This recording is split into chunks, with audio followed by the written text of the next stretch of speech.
So we're driving in what was the old West Gate to the Rocky Flats site.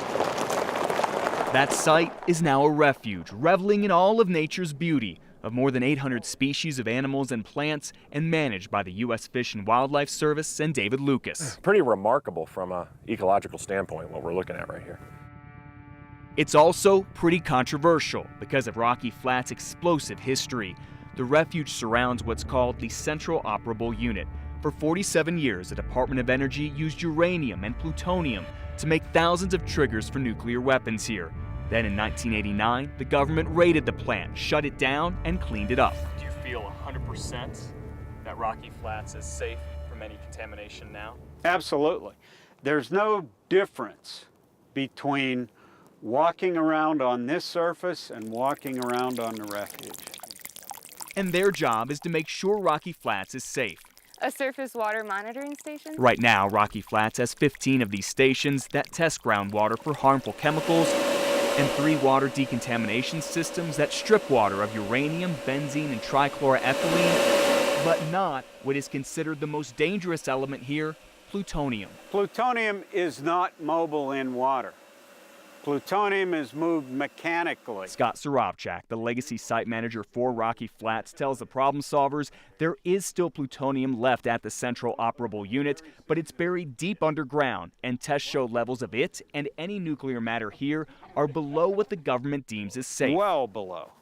And that equates to below 10 to the minus 6 excess cancer risk, which means an excess cancer of 1 in a million. It's an insignificant number.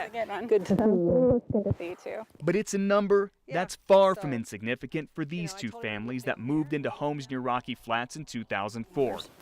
It's not really a good idea. Yeah. Both Elaine McNeely and Elizabeth Panzer think that 1 in a million is their loved one. You know, he's been gone for 3 years, but wow, life is just, it's really different. It's including Elaine's husband, Brian, who couldn't believe what doctors told him a few years ago. They said, looks like your ribs have been eaten through, and it looks like you have a mass in your heart.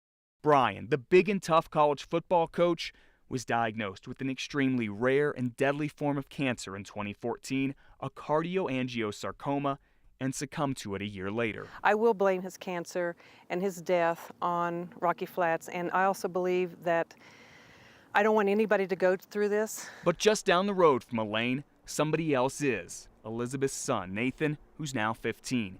He was diagnosed with the same rare cancer about the same time as Brian and is fighting for his life. I feel like I have had a Mack truck hit me the past couple months, where I'm trying to keep going and be productive in life, but I'm terrified. Terrified that the cancer could take Nathan's life too. Elaine and Elizabeth will never know what caused the cancer. I would walk our dog down here every day. But can't help but think it's possibly plutonium from the dirt, whipped up by the wind and carried to their seemingly safe neighborhood.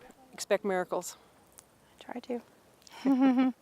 They're out there, yeah. Elaine and Elizabeth are hoping and praying for one, while wishing Rocky Flats would stay sealed off. But that's not going to happen. So now it's up to the public to decide if they want to take a trek on these trails and see all of what Rocky Flats has to offer. We believe it's safe for our employees and our visitors. Matt Morrow, Fox 31.